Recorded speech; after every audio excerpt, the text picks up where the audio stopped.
You're listening to The Corbett Report.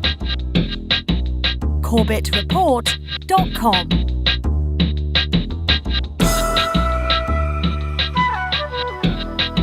Welcome, ladies and gentlemen. Welcome to another edition of The Corbett Report.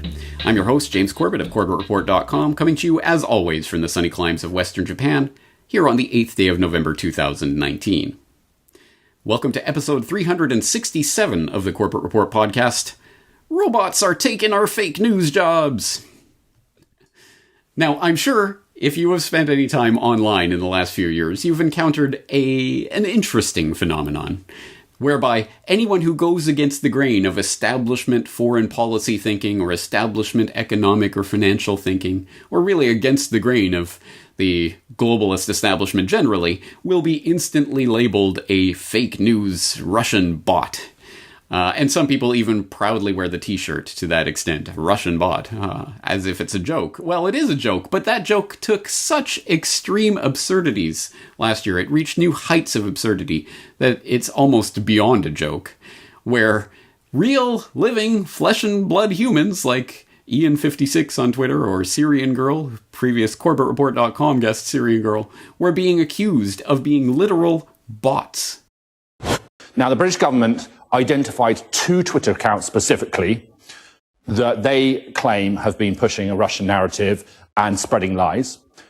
One of them I've contacted, and we have him now live. He's called Ian. Yeah, let's bring in Ian now. Thanks very much indeed for joining us today, Ian. So you've been identified by the government in this research as being a Russian bot, are you? That is a 100% total lie and complete fabrication by the UK government. You're obviously not a bot, but are you a Kremlin-controlled troll? And if not, why is it that so many of your tweets seem to follow exactly the Russian government line? I don't follow the Russian government line. I tell the truth. Here's the other account that's caught the eye of the British authorities. It belongs to an Australian blogger of Syrian descent. Now, when the UK government accused her of being a Russian bot over her posts on the Skripal case, her response was that she is indeed human. Maram Suzli joins us live now. Maram, good to see you. Well, you look real to me. You're sure you're not a Russian bot? Last time I checked, I'm a real human being. Hi everyone, this is Syrian Girl. I don't know if you've seen the news, but apparently, according to Sky News and The Guardian, I am a robot. Cue the music.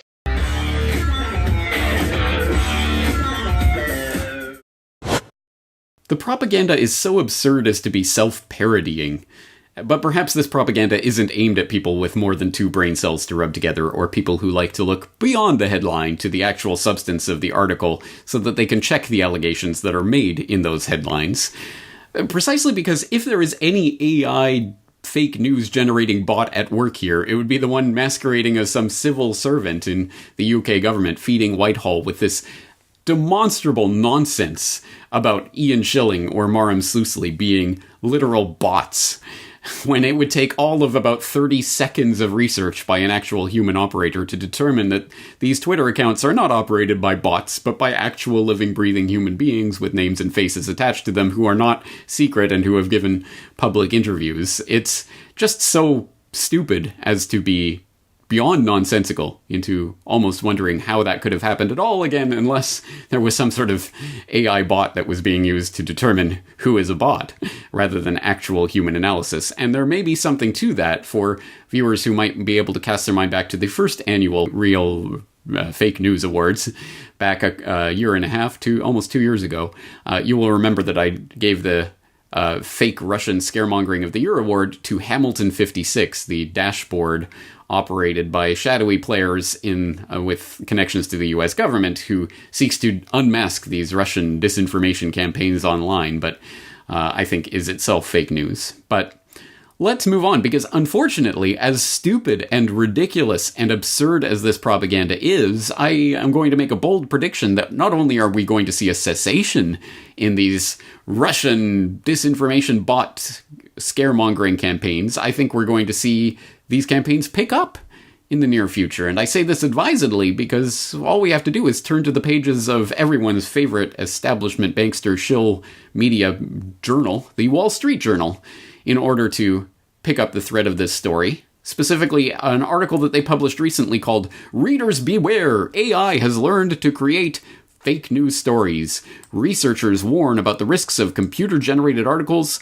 and release tools that ferret out fakes." In which Asa Fitch tells us, "Real-sounding but made-up news articles have become much easier to produce thanks to a handful of new tools powered by artificial intelligence, raising concerns about potential misuse of the technology. What deepfakes did for video, producing clips of famous people appearing to say and do things they never said or did, these tools could do for news, tricking people into thinking the Earth is flat, global warming is a hoax, gasp, or a political candidate committed a crime when he or she didn't. While false articles are nothing new, these AI tools allow them to be generated in seconds by computer." Alright, already, just in the first couple of paragraphs, several things to note about this. One is just the old-timey nature of this propaganda that we've been hearing for a very long time, that has either been touting the advent of computers and robotization as either some sort of unstoppable force of good or evil in the world generally, or in the economy in particular, that we've been hearing, I'm sure, well, certainly since I was a little boy. By the year 2000, we'll be living in floating cities in the sky, or by the year 2000, we'll be living in a post-apocalyptic Blade Runner hellhole. Neither of which quite transpired. They kind of failed to materialize. So this seems along those lines. Now everyone's going to have these AI generating fake news bots, and all everything we read online is going to be fake news generated by bots. Well, just because it can be generated in seconds does not necessarily mean that it's going to be the be-all and end-all of disinformation spreading in the near future. But secondarily, look at the examples they put in there. Of course, Earth is flat, and then we'll mix that in with global warming is a hoax. Again, which, unfortunately, a large section of the population would agree is equally absurd as Earth is flat. But then throw that in with a political candidate committed a crime when he or she didn't. This is exactly what I've talked about over the past couple of years, talking about the deep fake video technology and how it's going to be deployed in the future. They are prepping us, of course, for when and if there ever comes, say, whatever, Prince Andrew blackmail tape type of situation, or, here's what Clinton really got up to behind closed doors, or something along those lines. You better believe they have the defense already at their disposal. It's a deep fake. You can't trust it. And now they're doing this even with these deep fake news articles written by AI bots. Continuing with the article, as far as experts know, the technology has been implemented only by researchers, and it hasn't been used maliciously. What's more, it has limitations that keep the stories from seeming too believable. But many of the researchers who developed the technology and people who studied it fear that as such tools get more advanced, they could spread misinformation or advance a political agenda. That's why some are sounding the alarm about the risks of computer-generated articles and releasing tools that let people ferret out potentially fake stories. So, again, think of what they're saying here, is that this threat of AI-generated fake news stories, which themselves won't even seem too believable, we will not be able to reason or actually look for evidence to support. Is this real? How can I triangulate information? No, none of that. No, you're going to use another tool, another type of bot, a computer algorithm to suss out, well, do you think this is real or fake? And guess who's going to be writing those bots and releasing them into the wild? It is the same people working for the same types of think tanks that are ginning up the fake news crisis in the first place, so that, let me guess, anything that goes against the grain of foreign policy, establishment thinking, or things along those lines will be automatically labeled to be, oh, this is suspiciously bot-like. As, of course, I've been accused of in my time at the Corbett Report as well. And it just goes to show that this is a weapon in information war that is about to be wielded against us. But let's look at the specific example they provide in this Wall Street Journal article. What an AI-created fake article looks like. Mining company in talks to extract resources from the moon. So this is an article that was generated by the Grover AI tool, and it says here, users start by entering a headline and a domain name, in this case, WSJ.com. The AI tool recognizes word patterns in the articles there and predicts the word combinations that should follow the headline. It takes less than 30 seconds to generate an article like this. Now, that's an interesting part of the scaremongering claim, because again, it only takes 30 seconds to put out this gibberish that no one will believe. Whereas it would take an actual human maybe 2 minutes to write an article that is nonsense that no one would believe. I mean, again, what are they even implying is the great core threat that has never existed before in human history here? But at any rate, let's look at this example that they point out. So this is about mining company in talks to extract resources from the moon, which is a headline that they presumably entered into this tool and told it to copy the WSJ.com style. So this is going to be in the style of the Wall Street Journal. It starts with the Conway, Arkansas byline, which the researchers note they have no idea why the bot picked that particular byline. But it starts out by saying, the planet's first miner is getting closer to going to the moon. A group from North Carolina would use a state-of-the-art gravity tractor to pull heavy rocks and other materials to the surface to be mined. All right, so far so good, I suppose. I mean, it at least makes grammatical sense and seems like it's not total nonsense. Then they have a fake quote from a fake vice president of a fake mining company. There is a great potential for lunar resources. Of course, given that there has never been significant production, some discussions have been largely speculative. Again, a reasonable fake quote, but a fake quote nonetheless from a person who does not exist. And then it goes into some more details, and eventually by the 5th paragraph, the jig is up. Johnson hopes to find another place on Earth to explore to, but one that's closer than most, the moon. Which doesn't make any sense from any perspective, grammatically or in terms of the sense of that sentence. And as the researchers note in point 7, while it excels in making the sentences, AI often has trouble producing a story with a coherent, overarching structure where paragraphs flow seamlessly together. The grammar isn't always perfect either. So, any thinking, rational human being with 2 brain cells to rub together would not be able to make it past the 6th paragraph before realizing, a human didn't write this, did they? Or at least someone who is not just conversant in the English language, because it's not just a linguistic thing. I mean, it makes no actual sense. Find another place on Earth to explore to, one that's closer than most, the moon. Again, it's just a jumble of words. It doesn't actually have real meaning. It's clearly fake. And it goes on. Again, the article is a few hundred words long. But at that point, anyone who is actually applying any sort of critical reasoning to this would know that this is not an actual story. But unfortunately, most people tend to read the headline and move on. So as long as the headline sounds plausible enough, mining company in talks to extract resources from the moon, well, that sounds like something that you might see in the 21st century. So, okay, and just take that information, move on. This should be another caveat, not to simply read headlines and believe them. Which brings to my mind, actually, a great little social experiment I conducted back in my Twitter days, where I came across a funny little article to the I can't remember the exact headline, but it was something to the extent of 90% of people will tweet scientific studies without reading them, or something like that. And and I tweeted that out. The joke is that the article is just that headline, and then the whole article itself is lorem ipsum text. And so I tweeted it out as sort of a social experiment. A lot of people did clue into it and said, funny one, James, or that kind of thing. But there were some people who were saying, why are you trusting what these researchers are saying? They know that they often get things wrong, and blah, blah, blah. So it was just funny to see that at play, but it just goes to show that unfortunately people can be fooled by a headline alone, let alone 5 paragraphs of semi-convincing text, which would not be convincing at all if you did any sort of outside research to triangulate and verify. Is this mining company real? Is this person that they're citing real?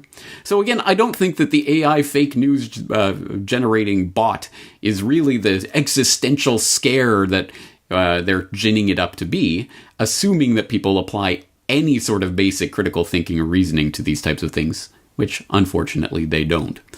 But that being what it is, what's the real catch here? What are they really getting at? Well, for that, of course, we have to jump down back to the bottom of the article where, the real agenda at play starts to come into focus, where it says, well, so far it doesn't appear that any of the technology has been used as propaganda.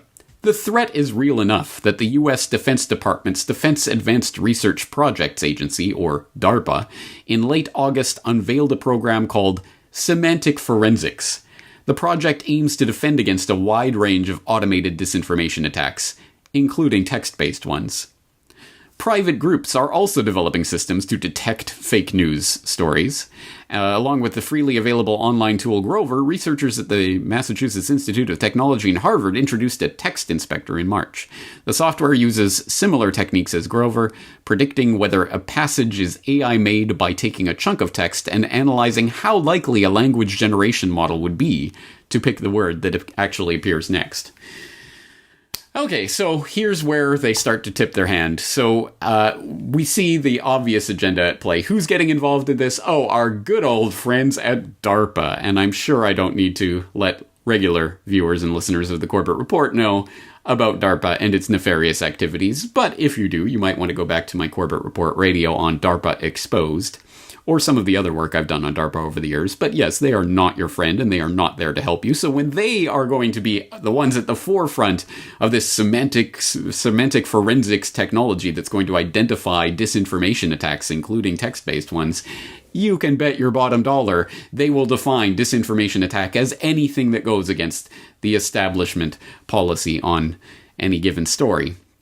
And then these independent researchers at the DoD adjunct, the Massachusetts Institute of Technology. MIT is nothing more nor less than an agency, a creature of the Pentagon, and they're developing the software that's going to use this technology to determine if this is an AI-made chunk of fake news by taking the text and analyzing it and seeing, is it likely to be language generation model generated?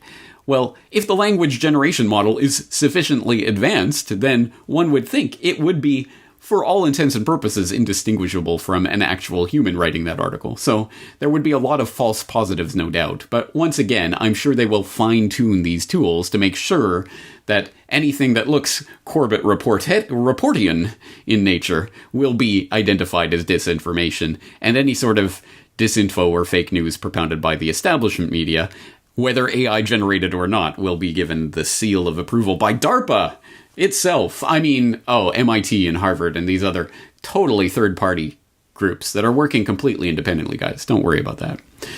Anyway, I think you see where this is going and what is happening here.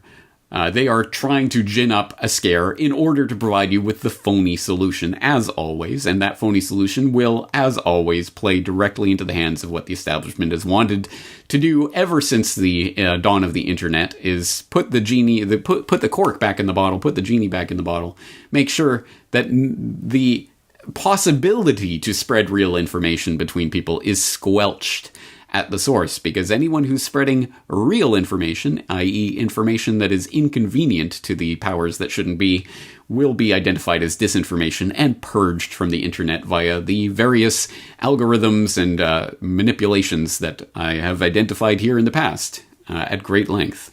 So, where does that leave us? Well, it leaves us in the interesting position of being able to point out that actually there is AI-generated fake news bots and even fake news readers that are in existence right now, but they are not necessarily or exclusively in the hands of Russian disinformation trolls. In fact, they are employed by some of the largest news establishment news organizations on the planet. Hello, everyone. I'm an English artificial intelligence anchor. This is my very first day in Xinhua News Agency. My voice and appearance are modeled on Zhang Zhao, a real anchor with Xinhua. The development of the media industry calls for continuous innovation and deep integration with the international advanced technologies. I will work tirelessly to keep you informed as texts will be typed into my system, uninterrupted. I look forward to bringing you the brand new news experiences.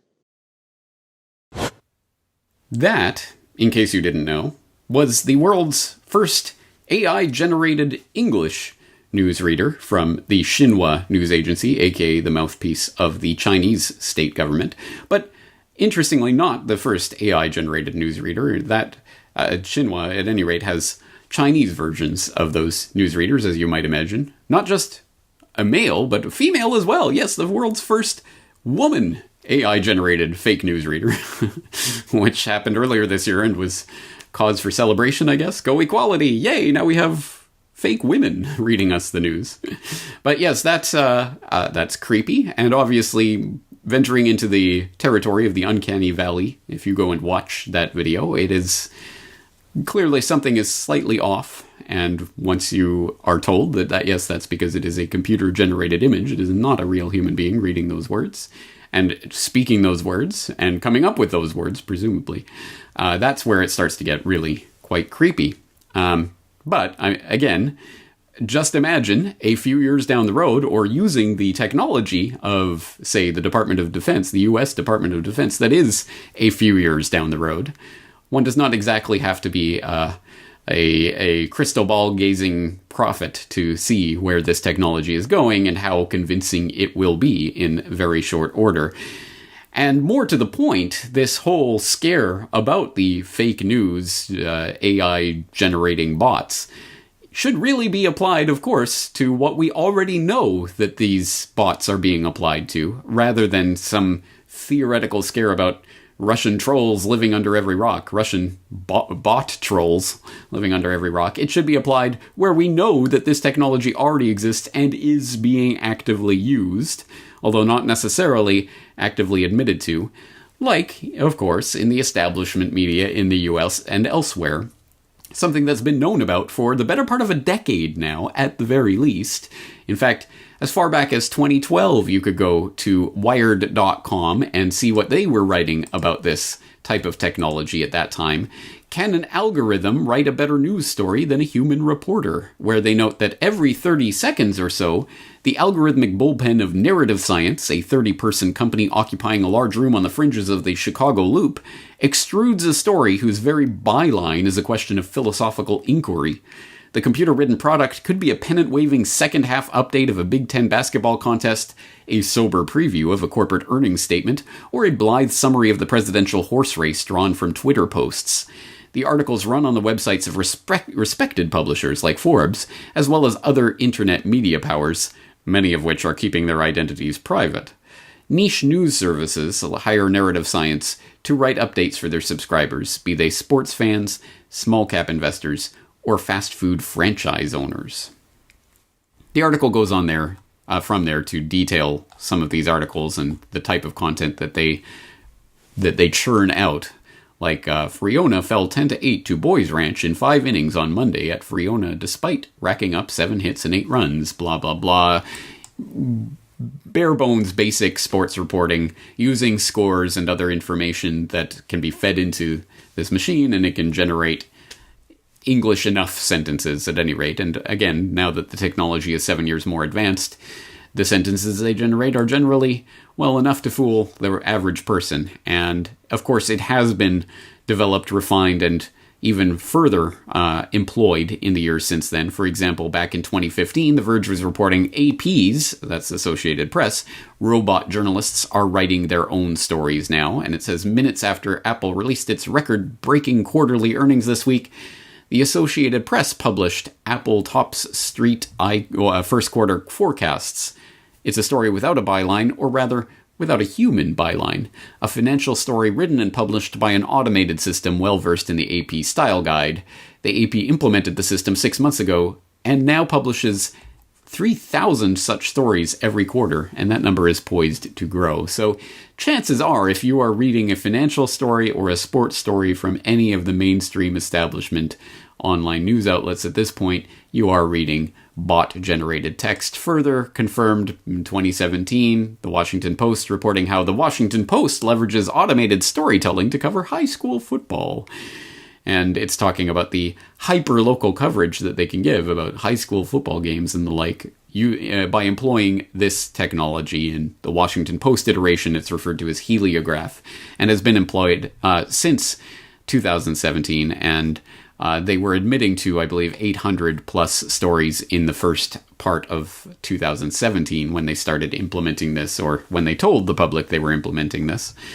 But again, how do we know? I mean, how do we know what's really going on behind the scenes here? And that's kind of the point. So all of the pieces of this scaremongering propaganda pie that we are supposed to be living in mortal terror, that these Russian disinfo trolls now have access to these bot armies that can generate all this fake news.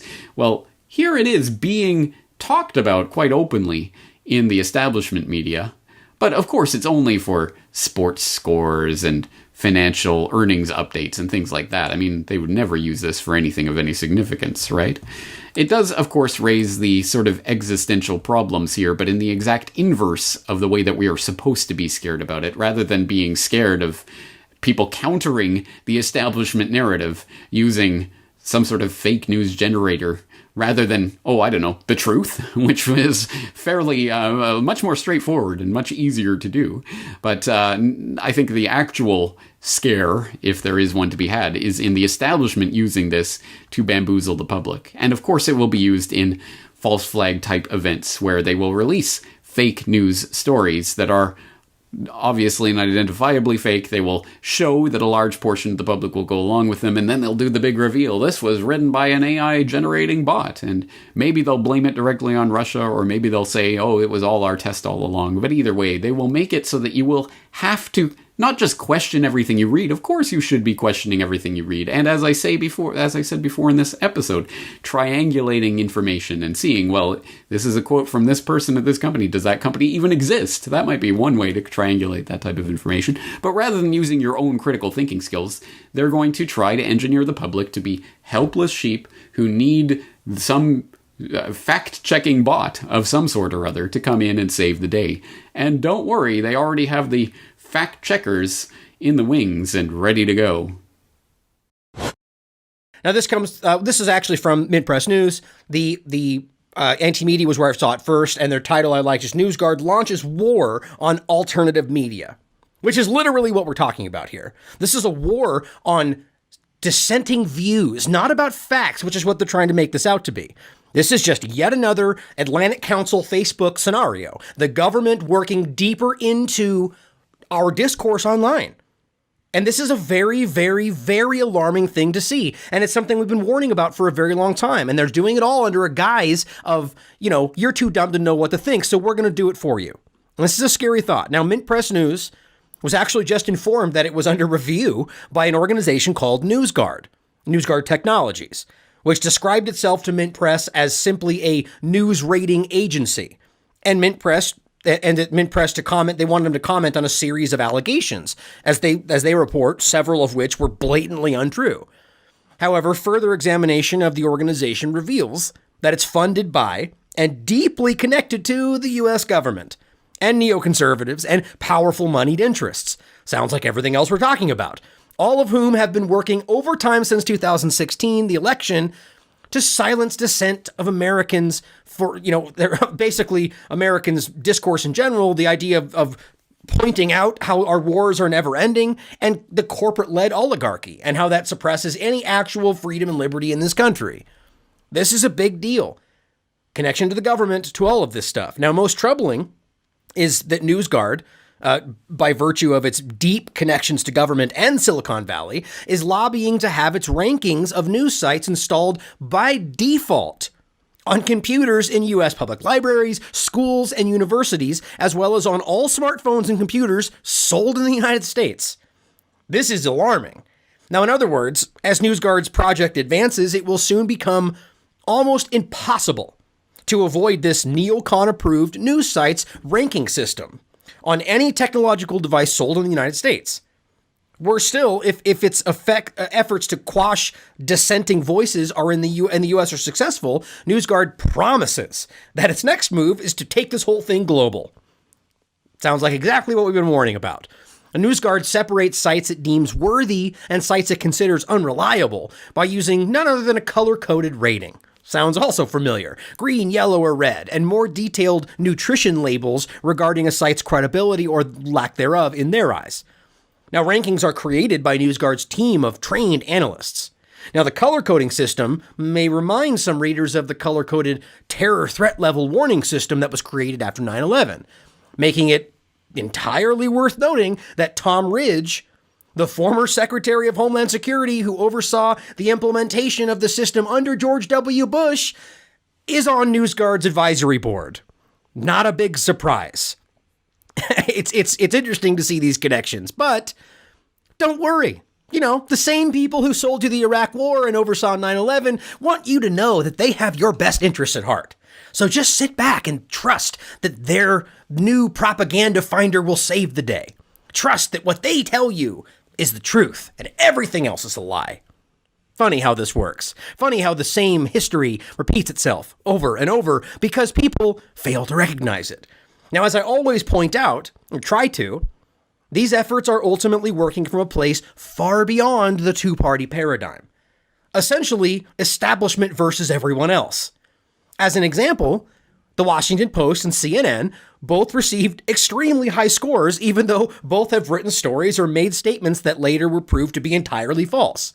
So NewsGuard, regardless of being a neoconservative effort, is clearly supporting the other side of the two-party system, and saying, well, they're genuine, even though we know Washington Post and CNN are ridiculously, they have posted more false stories verifiably than basically anyone that I can point to. Now, CNN, that's an easy one. People that are willing to actually stand back and show some discernment can see that time and time again, CNN will fake news broadcasts, fake protests, put on their own cameramen for comment on Hillary Clinton. It's ridiculous. They are a propaganda outlet, so are all of these groups. Now, in addition, Washington Post, their CIA connection, of course, went entirely unacknowledged by this fact-checker group. As the author notes, the Washington Post, whose $600 million conflict of interest with the CIA goes unnoted by NewsGuard, has also published false stories since the 2016 election, including one article that falsely claimed that Russian hackers had tapped into Vermont's electrical grid, which we covered at the time. It was later found that the grid itself was never breached and the hack was only an isolated laptop with a minor malware problem. And of course, and they follow up with a small adjustment on the very back. No one will really see it. They don't care as long as they sell you all the Russia fear-mongering. And then she goes on to say, yet, such acts of journalistic malpractice are apparently of little concern to NewsGuard when those committing such acts are big-name corporate media outlets, regardless of what side they stand on in the two-party deception. Now think about that. Think about what a big deal this is. This is a huge step in the direction of everything we're warning about. All the more reason we need to begin to distance ourselves from the main social media outlets and just stop watching mainstream media.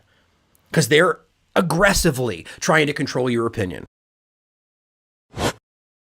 Oh yes, I'm sure I don't need to tell many of the people in the audience, but in case you didn't know, yes, the establishment is already prepping and creating the infrastructure so that they can fact-check away any piece of information that they don't like. And I think a lot of the public is cottoning on to this fact, and it's usually in the context of the phony left-right schism, where the right is finally noticing, oh, Snopes and these types of fact-checkers, they're lying.